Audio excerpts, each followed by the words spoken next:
kulanti wacan wanaagsan daawadayaal halkan waa warsan news waxaad ku soo dhawaataan wararkii ugu dambeeyay Soomaalida caalamka iyo kuwoodii degdeg ah ee saacadihii ugu dambeeyay dhacay saakayna waxaan qaybtan aynu ku eegi doonaa hadii ay weyn uu qadaro macnaheedu ma aha Somaliland isdifaaci mayso. Somaliland waxay u diyaar tahay inay qarankeeda difaacdo, laakiin waxaan xasuusinaynaa cid kastoo isku dayda in Somaliland ku soo xadgudubto ama ku gafto ama ku gardarooto inaan guryahooda ugu tegi doono haddii la yiraahdo. Somaliland waxay qorsheynaysaa duulaan xoogan oo ay ku qaadayso maamulka waqooyi bari sababta xilligan ku soo beegaysa duulaankan iyo dhinacyo kala duwan oo arintan dhaqaale hub iyo taageero military ku bixinayo xog iyo macluumaad rasmi ah oo aynu ka helnay madaxtooyada Hargeysa iyo saacadii ugu dambeysay kulamo arintan looga hadlayay oo qabsoomay ayaan rabaa inaan halkan idinku soo koobo. Waxaan kaloo qaybtan ku eegi doonaa wasiirka arrimaha dibadda ee Turkiga iyo kan Shiinaha waxay ku soo wajahan yihiin gudaha magaalada Muqdisho ee caasimadda Soomaaliya. Markan waxaa la diyaarinayaa qorshe weyn oo difaac oo lagu difaacayo madaxbanaanida Soomaaliya. Tanisa waxaa looga jawaabayaa faragelinta Israa'iil ku hayso madaxbanaanida Soomaaliya, qatar weyn oo gobolka wajahayo dawladaha ugu quwadda weyn ee dunida ku loolamaya imaanshiyaha gudaha Soomaaliya iyo inay garab istaag ay u muujiyaan dawladda federaalka ah ee Soomaaliya. Xogo iyo macluumaad dhab ah oo arintan ku saabsan iyo diyaar garowgii ugu dambeeyay ee soo dhaweyntooda tallaabooyinka la qaadi doono marka ay Muqdisho soo gaaraan ayaan dhammaan rabaa inaan xogtan idinku soo koobo. soo dhawaada saaxiibayaal, haddii aad nagu cusubtiina ku soo biira barta YouTube channel-keena warsan news ayaad naga daawanaysaan. aragtidaadana qaybta faalada ama commentiga ayaad kaga soo dhiiban kartaa. Xagga aan ku bilaabo. إلى حلقس ayaa inoo xaqiijiyay in Somaliland ay saacadii ugu dambeysay shirar aan loo kala kicin madaxtooyada ay ku yeesheen madaxweynaha maamulkaasi iyo dhammaan saraakiisha ciidamada maamulkaas, waxaana looga hadlayay qorshe diyaar garow dagaal oo la doonayo in lagu weeraro maamulka waqooyi bari ee Soomaaliya oo ay aqoonsan tahay dawladda federaalka Soomaaliya kana dhistay deegaanada waqooyiga ee Soomaaliya.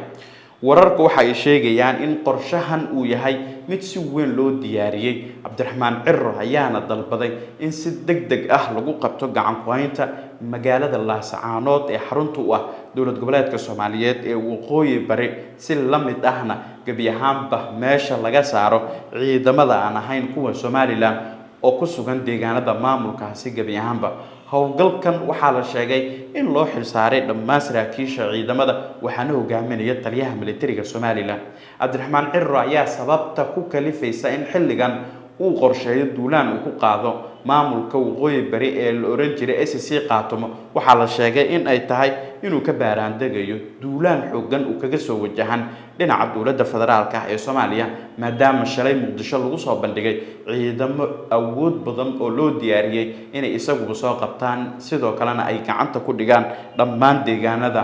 dawlad goboleedka Soomaaliyeed ee Somaliland. wararku waxay sheegayaan in Cabdiraxmaan Cirro oo wajigiisu ka muuqanaya carro xoogan si adag uu la hadlay saraakiisha ciidamadan oo uu sheegay in uu doonayo in gabi ahaanba deegaanada maamulkaas laga sifeeyo ciidamada aan ahayn kuwa Somaliland oo uu sheegay in qatar weyn ay ka wajahayaan. Cabdiraxmaan Cirro waxa uu sidoo kale saraakiishan uu sheegay in ay u dhameystiri doonaan hubkooda iyo saanada ciidan ay u baahan yihiin, isagoo si cad ugu sheegay in Israa'iil iyo Imaaraadka Carabta ay u ballan qaadeen in ay bixin doonaan dhaqaale kasta oo ku bixi kara howlgalkaasi. wuxuuna sidoo kale amray in dhalinyarada deegaanada maamulkaasi loo qoro askareen heeganna la geliyo si ay doorkooda uga qaataan howlgalkan culus oo maalmaha soo aadan si toos ah Somaliland ay ugu dhaqaaqi doonto. qaar ka mid ah saraakiisha ciidamada maamulkaasi ayaa warbixin waxay ka siiyeen qaabka ay ugu diyaar garoobi karaan ciidamada Somaliland. waxay soo muujiyeen walaac iyo arrimo la xiriira in ay xilligan ciidanku diyaar u ahayn waqti la siiyo. hase haatee Cabdiraxmaan Cirro ayaa miiska u garaacday oo ku yiri wax kasta oo ku baxaya diyaar ay yihiin ciidanka hala dhaqaajiyo oo hala howlgeliyo. waxaase Cabdiraxmaan Cirro markan ay u muuqanaysaa in uu qaadayo dhabo farsamo uu dhaqaale iyo taageero military uu kaga helayo dhinaca Israa'iil. madaxtooyadu waxay diyaarisay qorshe ay ku sheegayso in dowladda Soomaaliya ay ku soo duushay dhinaca Somaliland isaga oo weerar ku qaadaya maamulka waqooyi bari markii uu dagaalka qarxana dacwado heer caalami ah diyaariyay inuu gudbiyo uu doonayo in taageero dhinacyo badan leh uu xilligan ku kasbado waxaase muuqata oo banaanka u imaanaya oo la fashilinaya sirta abaabulka qorshahan oo halis ku ah amniga qaranka marka la eego madaxweynaha Somaliland Cabdiraxmaan Cirro waxa uu gabi ahaan albaabadii uu ka soo xirtay qobaradii iyo la taliyaashiisii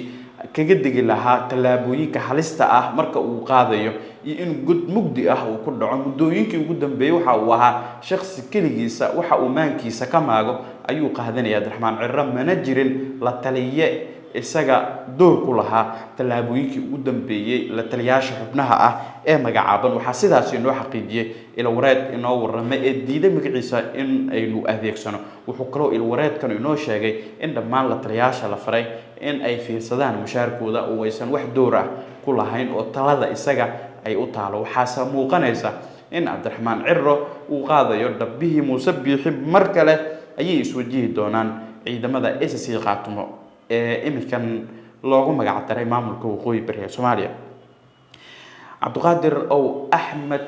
Cabdiqaadir oo Cali Firdhiye oo ah madaxweynaha maamulka waqooyi bari ee Soomaaliya ayaa heegan geliyay dhammaan ciidamada waxaana kol hore uu dowladda Soomaaliya uu ka dalbaday inay saanad ciidan iyo ciidanba loo daadgureeyo dhinaca Laascaanood dhawaan dowladdu waxay qorsheynaysaa in Laascaanood ay geyso ciidamo xoojin ah oo uu soo dalbaday Firdhiye si ay uga hortagaan duulaan xoogan uu kaga soo wajahan dhinaca Somaliland mas'uuliyiinteeda waxa ay wacad ku mareen in sida ugu dhaqsiyaha badan gacanta ay ugu dhigi doonaan Laascaanood una gudbi karaan deegaanada kale ee xiga ee imikan laga abaabulayo jabhadaha oo ay u arkaan khatar weyn oo Somaliland jiritaankeeda ku ah wixii warar ay macluumaad arrintan ku saabsan ee duulaanka madaxtooyada Somaliland laga qorsheeyay ee ka dhanka ah maamulka waqooyi bari wararkeena iyo macluumaadkeena dambe aan halkan idinku soo baahinayno ayaan idinku soo gudbin doonaa markan hadii aynu eegnana wasiirada arrimaha dibadda Shiinaha iyo Turkiga ayaa ku soo wajahan magaalada Muqdisho maalmaha soo aadan talaabooyin waaweyn ayaa ka soo ibixi doona saaxadda siyaasadda Soomaaliya iyo talaabooyin military oo la qorsheynayo wararka aynu helayno waxay sheegayaan in maanta uu magaalada Muqdisho ku soo wajahan yahay wasiirka arrimaha dibadda ee dalka Turkiga Hakim Fidan oo ah shakhsiga ugu awoodda badan marka la eego siyaasadda dalka Turkiga waana gacanta midig ee madaxweynaha dalka Turkiga Rajab Tayyip Erdogan xogta iyo macluumaadku waxay sheegaysaa in Muqdisho uu ka soconayo diyaar garowgii ugu dambeeyay ee soo dhaweynta wasiirka arrimaha dibadda waxaana uu caasimadda Muqdisho markii uu soo gaaro uu qorshuhu yahay in heshiisyo la xiriira difaaca iyo hirgelinta talaabooyin military oo ka dhan ah Somaliland la qaado sida xogu ay tilmaamayaan iyo in laga jawaabo talaabadii xadgudubka ku hayd madaxbanaanida Soomaaliya ee toddobaadkan uu wasiirka arrimaha dibadda Israa'iil ku soo gaday ama uu ku soo galay gudaha dalka isagoo aan wax fasax ka qaadan dowladda federaalka ah ee Soomaaliya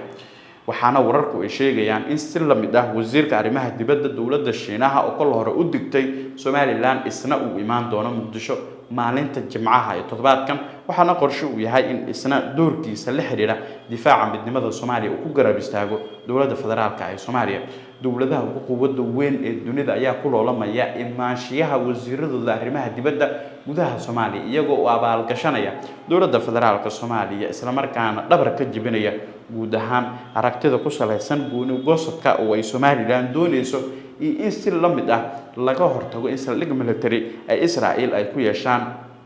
magaalo xeebeedka Berbera oo ay diidmadooda ugu weynba ay tahay Shiinaha iyo Turkiga walaa xoogan ay arrintan ka qabaan waxay qabaan aragti ah in si joogistooda geeska Afrika gabi ahaanba ay soo afjarmayso haddii ay ku xoogeystaan Israa'iiliyiinta gudaha gobolada waqooyi galbeed ee Soomaaliya iyaga oo taageero ka helaya Imaaraadka Carabta iyo Mareykanka oo siyaasad ahaan Shiinaha iyo Turkiga ay isdiidan yihiin loolanka quwadaha weyn waxaana markan uu u muuqanaya wajh cusub inuu yeeshay doonistii Somaliland 34 sano in ay ka madax bannaan tahay Soomaaliya inteeda kale waxay u muuqataa in Somaliland ay noqotay dabbo u xaaraya dagaal xoogan waxa laga cabsi qabaa in dagaalkan uu saameyn adag ku yeesho guud ahaan amniga gobolka qubarada dhinaca amniga waxay ka digayaan arrintan waxaana jirta qulqulka xubnaha ka socda dalalkan ee saraakiisha u badan ee imaanaya gudaha Soomaaliya ee dowladda Soomaaliya la kulmaya maalin kasta ayaana Muqdisho ay soo gaaraan wufuud heerkooda uu sareeyo kuwaas oo dowladda federaalka taageero dhinac badan u fidinaya qaarkoodna fulinta taageeradii ay balan qaadeen